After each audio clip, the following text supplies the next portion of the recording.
अध्यक्ष महोदय, मी आपल्या अनुमतीने आज राज्याचे मुख्यमंत्री देवेंद्र फडणवीस साहेबांनी आमचे नेते आदरणीय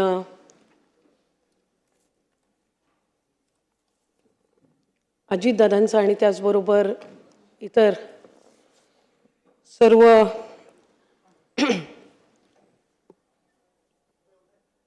विधानसभा, विधान परिषद, विधिमंडळाच्या माजी सदस्यांचा शोक प्रस्ताव जो मांडला त्याला पाठिंबा देण्यासाठी उभी आहे। खरं तर दादांना जाऊन आज जवळपास महिना होत आला आणि कुठे ना कुठेतरी आम्हाला सगळ्यांना वाटायचं की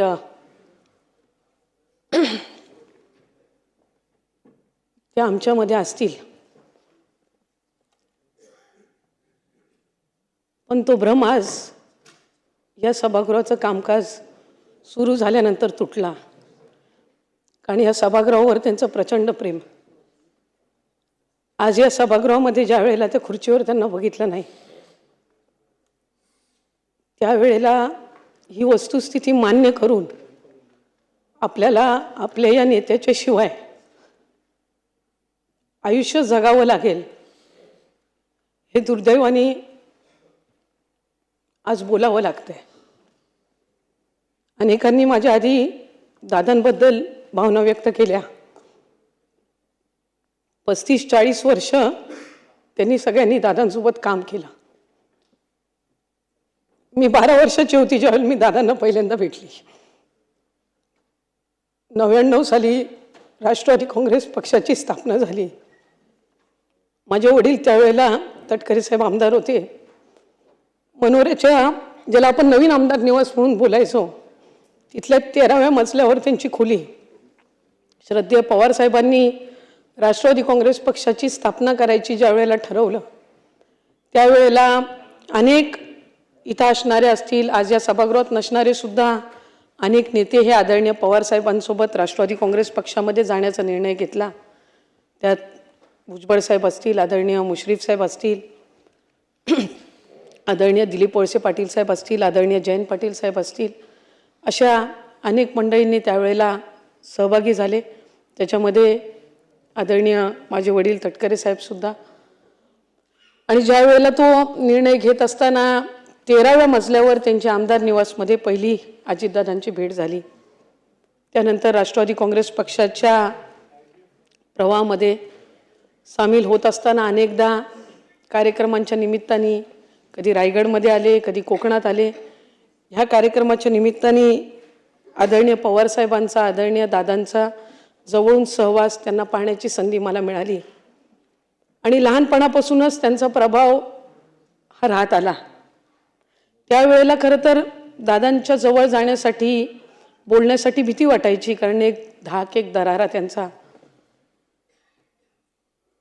2012 साली ज्या वेळेला राष्ट्रवादी युवती काँग्रेस संघटनेची स्थापना आदरणीय दादांच्या आणि सुप्रियाताईंच्या मार्गदर्शनाखाली झाली, ज्याचा उल्लेख अनेकांनी माझ्या आधी या ठिकाणी केला की वेळेचं किती महत्त्व त्यांच्या आयुष्यामध्ये होतं।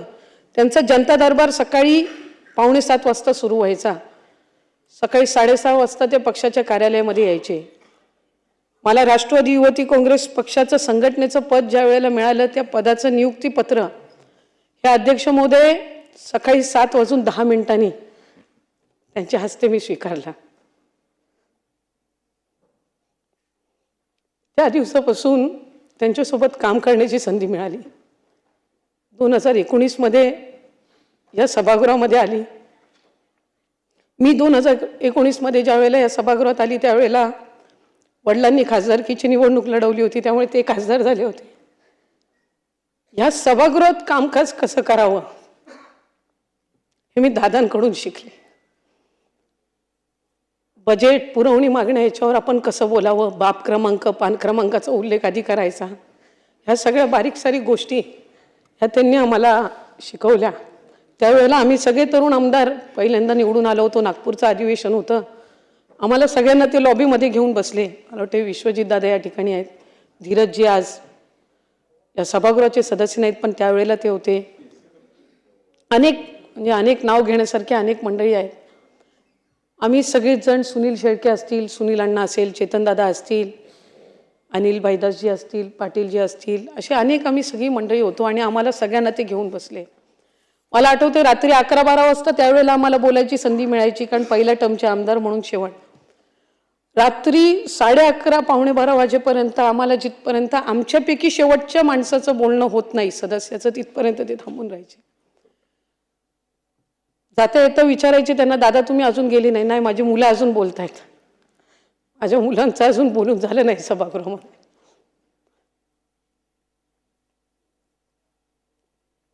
दर मंगळवारी आम्हाला भेटायचे. दर मंगळवारचं जेवण हे आमचं त्यांच्यासोबत असायचं आणि इतका दांडगा संपर्क, इतकं मार्गदर्शन, इतक्या बारीक सारीक गोष्टीवर त्यांचं लक्ष असायचं. आणि आज ती व्यक्ती आमच्यामध्ये नाही.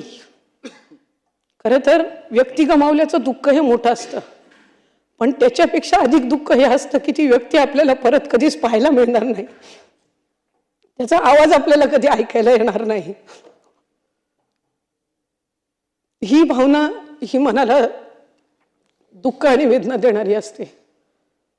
आमच्यासाठी आमचा आधारस्तंभ हरपला, कारण त्यांच्या नेतृत्वाखाली आम्ही काम करत होतो. त्यांची कार्यपद्धती, त्यांची कामाची पद्धत, त्यांचं सगळं कामकाजाची पद्धत ही एक कार्यकर्ता म्हणून कशी आपल्याला आत्मसात करता येईल हा सातत्याने प्रयत्न असायचा. आणि ज्या वेळेला त्यांचं दुःखद निधन झालं त्यावेळेला सगळेच त्यांच्या कामाचं कौतुक करत होते. एक कार्यकर्ता म्हणून वाटायचं की हयातीत जे आम्हाला ऐकायचं होतं त्यांच्याबद्दल की त्यांनी काय केलं या राज्यासाठी, काय केलं या महाराष्ट्रासाठी, ते दुर्दैवाने ते नसताना इतकं ऐकायला मिळतंय की ती कणभर जरी प्रशंसा त्या माणसाच्या हयात असताना झाली असती तर कदाचित आणखी एक काम करण्याची एक प्रेरणा, प्रोत्साहन त्या निमित्ताने त्यांना मिळालं असतं. कारण या राज्याची सेवा करणं ही त्यांची इच्छापेक्षा त्यांची सवय जास्ती झालेली होती आणि त्या सवयीनुसार ते पहाटेपासून काम करायचे.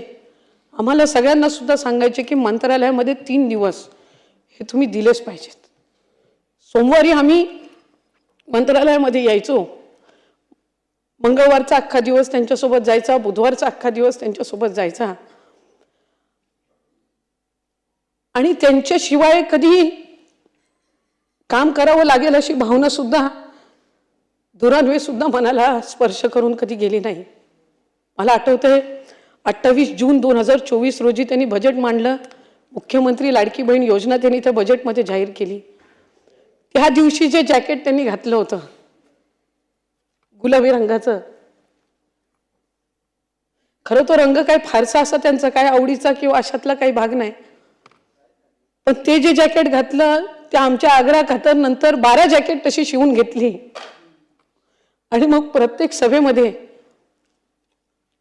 त्या जॅकेटनी ते प्रचाराला यायचे. आपल्या प्रत्येकाचा एक नेता असतो, त्या नेत्याच्या नेतृत्वाखाली आपण काम करत असतो. तो नेता आपला अभिमान असतो, तो नेता आपला माज असतो, ते चांगल्या पद्धतीनं माज असतो. हा आमचा रुबाबदार नेता चालत यायचे, तो रुबाबदारपणा बघून आम्हाला अभिमान वाटायचा. आणि आज जात असताना तो रुबाबदार नेता फक्त एकटा गेला नाही, कार्यकर्ता म्हणून आमचा रुबाब आणि माज पण जाताना सोबत घेऊन गेला.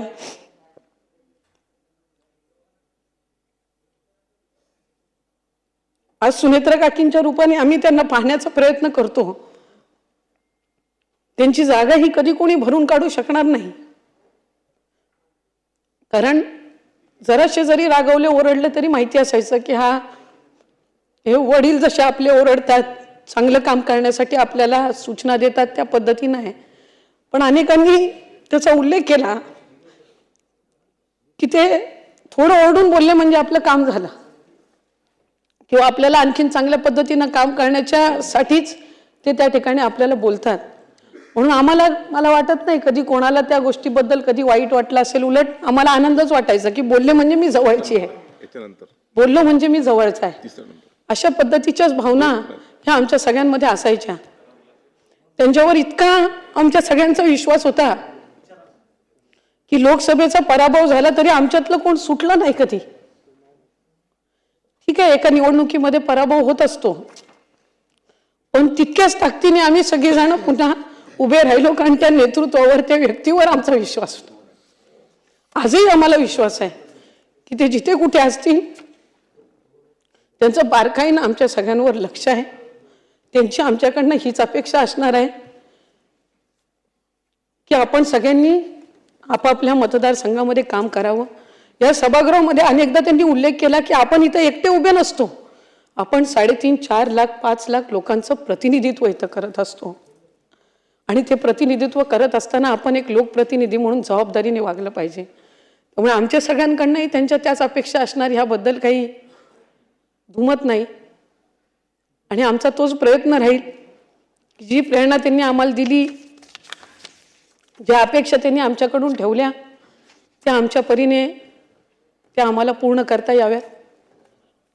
विभाग म्हणून ज्या वेळेला आम्ही एक निर्णय घेतला, आईचं नाव मुलाच्या नावासोबत लावायचा, मंत्रिमंडळाच्या बैठकीमध्ये तो निर्णय झाला.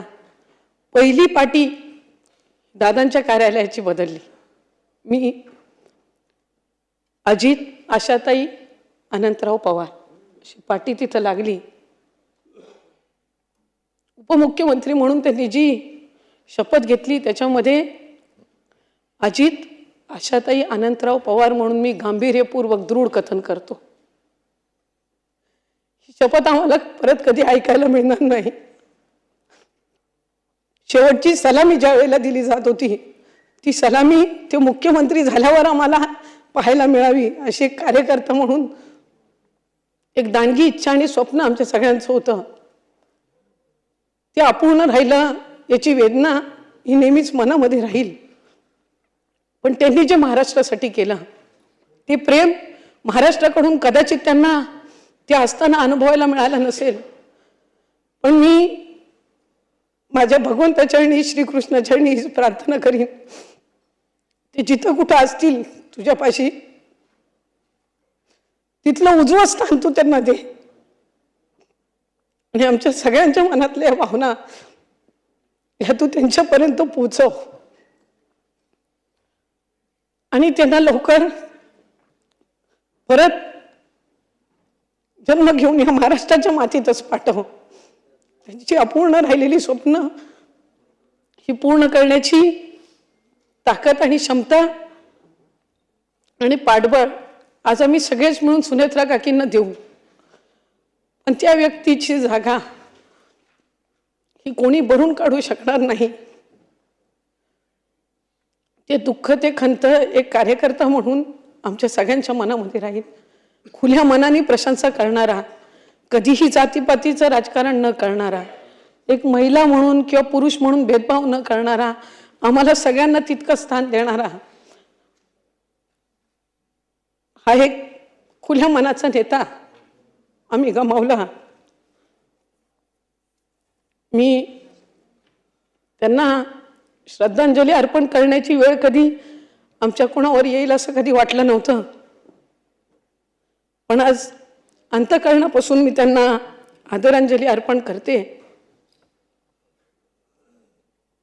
आणि त्यांच्या सहित ज्या इतर मान्यवरांना सुद्धा आज इथं श्रद्धांजली अर्पण करण्यासाठी आपण सर्वजण आहोत, मी त्यांना सुद्धा श्रद्धांजली अर्पण करते. आणि आपण मला त्यांच्या शोक प्रस्तावावर आज बोलण्याची संधी दिली त्याबद्दल आपले आभार मानते. आणि शेवट फक्त इतकंच बोलीन, एकच वादा, अजितदादा.